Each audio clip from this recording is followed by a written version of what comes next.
Une blockchain a dépassé Ethereum, frérot, c'est incroyable. Là, c'est l'élève qui dépasse le maître. En plus de ça, cette blockchain attire énormément d'argent et les gens se font énormément d'argent dessus. On va aussi voir que deux plateformes se font la guerre. Pour le coup, ça tire vraiment à balles réelles. Gros octogone, on va voir tout ça ensemble. On va également revenir sur ce secteur crypto particulier encore sous-coté et pourtant son potentiel s'élève à plusieurs milliards de dollars. Les institutionnels et les grands groupes sont déjà en train de se positionner. Et là, tu connais, frérot, on arrive, hein, on est là pour ça en fait. Avant de commencer, merci encore à toutes les personnes qui donnent de la sephore à la chaîne. C'est pour ça que j'ai créé la collection NFT gratuite 1000 merci. Et à chaque vidéo, je donne cet NFT à deux personnes qui ont partagé un commentaire sur la vidéo précédente. Donc si tu fais partie des gagnants, n'hésite pas à me contacter. Tu connais. Si tu connais pas, chaque dimanche, on revient ensemble sur l'actualité la plus croustillante autour des crypto-monnaies. Si ce sont des sujets qui éveillent ta curiosité et ou te passionnent de manière incommensurable, tu sais ce qu'il te reste à faire. Maintenant, mets-toi en mode Zeppo, boisson sur le tech, et c'est parti.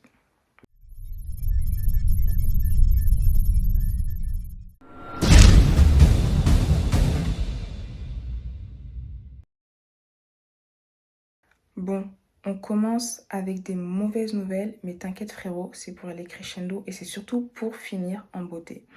Solana, elle a eu des petits problèmes, mais bon, après, on n'est pas surpris. C'est pas comme si c'était quelque chose qui n'arrivait pas régulièrement. Tu vois ce que je veux dire? L'autre nouvelle, elle est en fait positive. Elle concerne le fondateur d'FTX, SBF, qui fait l'objet de nouvelles accusations criminelles. Parmi celles-ci, on peut compter complot dans le but de commettre une fraude bancaire. Il y a aussi des accusations concernant ses contributions politiques illégales, fraude électronique sur ses clients, exploitation d'une entreprise de transfert d'argent sans licence. Le petit chenapan a bien sûr plaidé non coupable. Là aussi, on n'est pas surpris, c'est la vie, tu vois ce que je veux dire? En tout cas, passons. Autre nouvelle un peu moins bonne, bear market oblige, il y a plusieurs entreprises crypto qui réduisent leur masse salariale. Dapper Labs se sépare de 20% de ses salariés. Pareil pour Polygon qui licencie 20% de son équipe. Mais par contre, le ref de Polygon, le CEO de Polygon, il est chaud, hein. Là, il garde ses convictions testostéronées comme jamais. Moi, je l'aime bien, tu vois, parce que lui, il est clair, il dit les termes. En fait, il a récemment annoncé que selon lui, les autres blockchains n'ont pas de futur. Après, c'est le jeu, hein, il est là pour être numéro un. Donc voilà, il attaque les autres. Après, j'irai pas jusqu'à dire que les autres blockchains n'ont pas de futur, même si j'avoue qu'actuellement, je suis très bullish sur Ethereum et Polygon. Je pense qu'il y aura toujours des microcosmes ou des petites communautés qui vont aimer leur petite blockchain, Aptos, Avalanche, pardon, Cardano, même si Solana, elle est petite, mais elle est grande aussi, hein, parce que quand on voit la résilience qu'elle a eue suite à la faillite d'FTX, je pense vraiment que si elle réussit à se relever de ce scandale, elle est vraiment là pour durer. Et même, juste avant, on a parlé du fait que Solana bug souvent, mais malgré ça, tu vois que les refs, ils sont là, ils sont déterminés, ils bullent toujours. Donc si, malgré le fait qu'une blockchain ne soit pas en point, elle arrive à avoir une communauté si soudée, si présente, si impliquée, pour moi, ce sont des signaux bullish. Et tu sais quoi, je te dis ça, je suis même pas Team Solana, j'ai même pas de Solana, j'utilise même pas cette blockchain, mais franchement, je reste admirative devant tout son parcours. Et toi, tu utilises Solana? N'hésite pas à me le dire en commentaire. Cosmos, c'est bullish, frérot. SushiSwap prévoit de lancer une plateforme de trading décentralisée sur Sei, une blockchain de l'écosystème Cosmos. En fait, SushiSwap, ils veulent devenir cross-chain. Ils étaient sur Ethereum, là, ils passent sur Cosmos. Est-ce que ça te rappelle quelque chose? Réfléchis. En fait, DYDX, c'est, il me semble, la plus grosse plateforme de trading décentralisée actuellement. Elle a aussi décidé de quitter Ethereum pour créer sa L1 sur Cosmos. C'est bullish. Et là, comme on est dans le Cosmos, restons-y parce qu'il y a également Router Protocol un protocole cross-chain qui a décidé de lancer sa blockchain sur Cosmos. D'ailleurs, en parlant de cross-chain, c'est également une narrative à suivre de très très près. Et dans le Club Alpha, par exemple, on a investi dans une crypto-pépite. Et quand je dis crypto-pépite, c'est une market cap inférieure à 15 millions de dollars qui a fait un x2 en une semaine ou un truc comme ça. Donc, même en termes de cross-chain, il y a des pépites sur lesquelles on peut se positionner qui ont de belles performances, même en bear market. Et aussi, je vais te partager un autre projet très intéressant à suivre dans une nouvelle émission qui s'appelle la VC Money. Normalement, le premier épisode arrive cette semaine, mais en tout cas, narrative cross-chain à retenir. La tokenisation des actifs réels. C'est pas un buzzword, frérot. C'est pas du vent. C'est pas juste du marketing. C'est une application concrète de la blockchain. Et ça va de plus en plus faire partie intégrante de nos vies, selon moi. D'ailleurs, c'est pas la première fois qu'on en parle sur la chaîne, hein. Normalement, tu connais. Mais pour petit rappel, la tokenisation des actifs réels, c'est le fait justement de connecter des actifs réels à la blockchain. Et ce qui est magnifiquement beau, c'est qu'on peut tout tokeniser. On peut tokeniser des titres financiers, même des biens immobiliers. D'ailleurs, dans ce sens, il y a plusieurs plateformes qui permettent d'acheter une petite partie d'un appartement et recevoir un revenu passif, en fait, une location en retour qui correspond à la fraction de l'appartement que tu as acheté. Et tout ça, bien sûr, se base sur la blockchain. En tout cas, ce qui est sûr, c'est qu'il y a certaines plateformes de cette narrative qui vont exploser. Car, encore une fois, ça apporte une réelle innovation dans la manière dont les actifs s'échangent.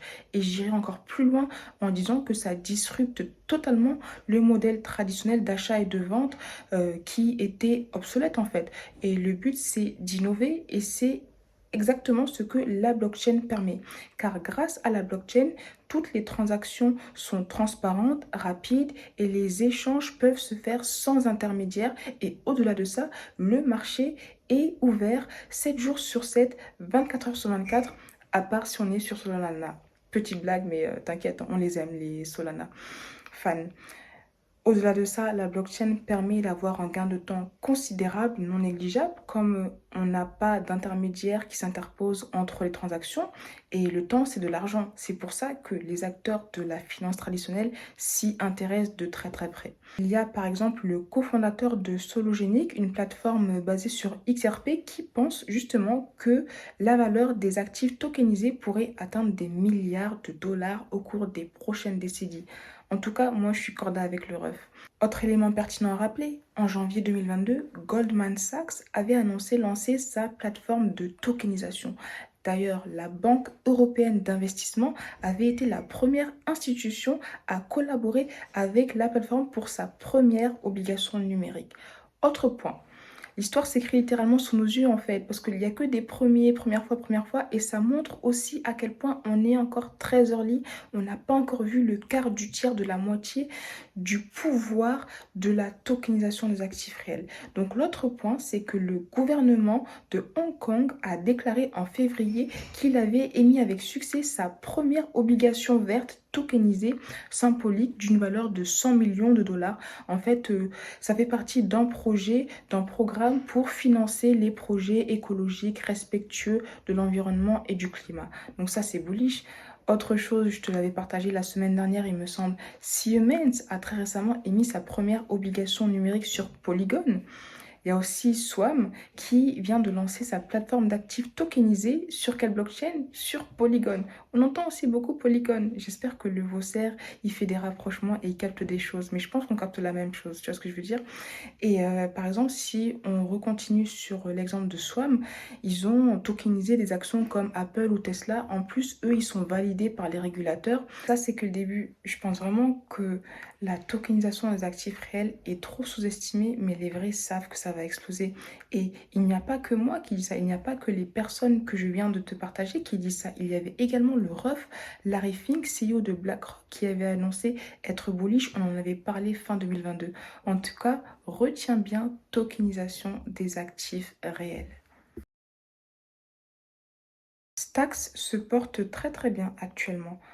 En fait, depuis le lancement des NFT sur Bitcoin avec Ordinal, Stacks a gagné en popularité. Donc, pour petite présentation, Stacks, c'est le jeton natif du réseau Stacks qui est une layer 2 sur Bitcoin et qui permet le développement de smart contracts. Et suite au lancement d'Ordinal, Stacks, elle a connu une croissance de 163% au cours de la dernière semaine et elle a même dépassé le milliard de market cap. En plus de ça, Stacks est validé par la SEC, donc c'est aussi quelque chose qui devrait rassurer les investisseurs, surtout ceux qui sont basés aux États-Unis. Et comme on parle d'ordinal, je voulais te partager ce trait très intéressant sur Twitter qui rétablit un peu la vérité sur plusieurs idées reçues ou idées fausses concernant Ordinal qui sont communément partagées. Par exemple, on apprend qu'Ordinal n'a pas permis les premiers NFT sur Bitcoin. En fait, les premiers NFT étaient déjà là en 2015 et c'est quelque chose que je savais pas. Donc c'est pour ça que parfois c'est bien de creuser pour voir aussi des informations qui sont un peu contraires avec ce qu'on a tendance à entendre partout parce que malheureusement une fake news se partage beaucoup plus rapidement qu'une vraie nouvelle. Donc voilà, n'hésite pas à consulter le trade pour voir tous les points qui ont été démontés. Lamborghini lance une collection NFT sur la plateforme NFT VV. VV, c'est une plateforme qui est assez intéressante, on n'en parle pas beaucoup parce qu'elle n'a pas forcément le même positionnement que les grosses comme OpenSea, mais on peut quand même trouver de belles collaborations sur cette plateforme.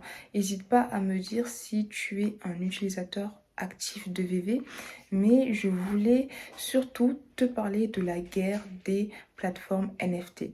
On sait que il y a un gros business derrière les NFT. Actuellement, c'est OpenSea le leader.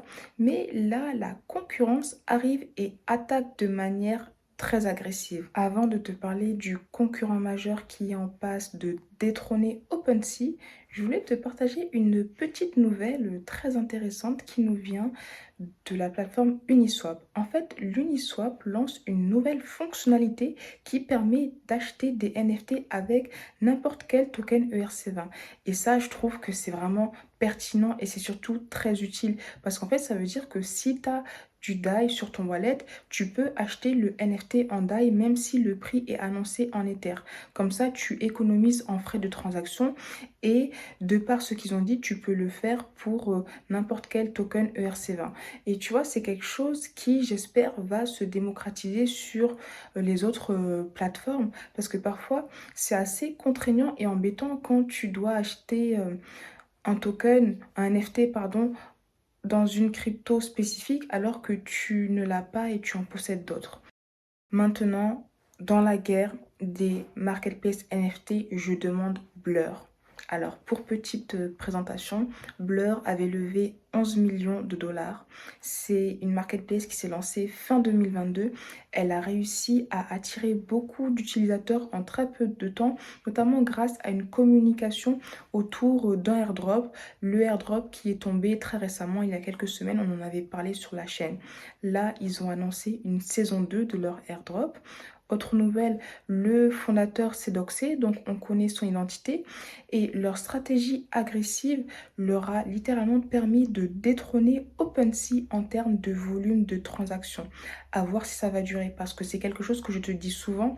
Parfois, quand des plateformes font la promotion d'un airdrop, une partie de l'activité reliée à cette plateforme est souvent artificielle parce qu'elle est reliée au fait que des personnes se positionnent uniquement dans le but d'utiliser un airdrop. Mais bon, après, la plateforme Blur, elle a l'air quand même d'avoir des éléments assez intéressants pour concurrencer OpenSea. Et d'ailleurs, actuellement, elle est déjà en train de déstabiliser OpenSea. Je te remets dans le contexte. Là, littéralement, Blur, elle a annoncé les termes, elle déclare la guerre de manière très directe à OpenSea. En fait, parmi les caractéristiques de Blur, il y a l'absence de frais de transaction. Et ce qu'il faut savoir, c'est qu'à son lancement, Blur n'a pas imposé de royalties sur les ventes secondaires. Donc, les royalties, c'est en fait le pourcentage que les créateurs des NFT peuvent recevoir sur toutes les reventes qui sont faites après la vente initiale. Au-delà de ça, Blur avait décidé de laisser la possibilité aux acheteurs de décider ou non de payer des royalties à l'artiste qui a mis en vente le NFT. Après quelque temps, elle a changé de stratégie en appliquant les royalties minimum de 0,5%. De l'autre côté, il y a OpenSea qui a premièrement des frais de 2,5% et un outil de royalties pour s'assurer que les créateurs reçoivent les royalties qu'ils choisissent de mettre sur leur NFT et bloquer les marketplaces qui ont des royalties facultatives. Donc sur OpenSea, les artistes peuvent choisir les royalties qu'ils souhaitent avoir et toutes les marketplaces qui ne prennent pas encore les royalties obligatoires sont bloquées par OpenSea. Blur ayant vu ça, il a décidé d'attaquer. En fait, il a tout simplement dit qu'ils allaient appliquer les royalties complètes sur les collections NFT et bloquer les collections qui acceptent d'être tradées sur OpenSea. Donc, pour te la faire simple, Blur a dit, c'est simple, les artistes, vous choisissez soit c'est OpenSea, soit c'est nous, Blur. Et comme eux, ils avaient zéro frais sur les transactions, c'était beaucoup plus avantageux pour les artistes d'être sur Blur. Tu vois ce que je veux dire? Suite à cela, malheureusement ou heureusement, hein, OpenSea s'est avoué vaincu et a dit remettre à zéro les frais de trading pour une durée limitée. À voir comment cette guerre va évoluer. Mais si on revient sur Blur, il y a des gens qui remettent en question les tokenomics du Blur. Il y a même le responsable de la recherche chez DappRadar qui a annoncé que même si Blur a 51% de son allocation à la communauté, en fait, il y a un biais derrière parce que tout le monde ne profite pas de la même manière de cette allocation. Parce que quand on analyse les données de la blockchain, on peut voir que les baleines seront en fait les principales gagnantes parce qu'il y a environ 80% du volume de transactions de Blur qui provient de 500 portefeuilles environ.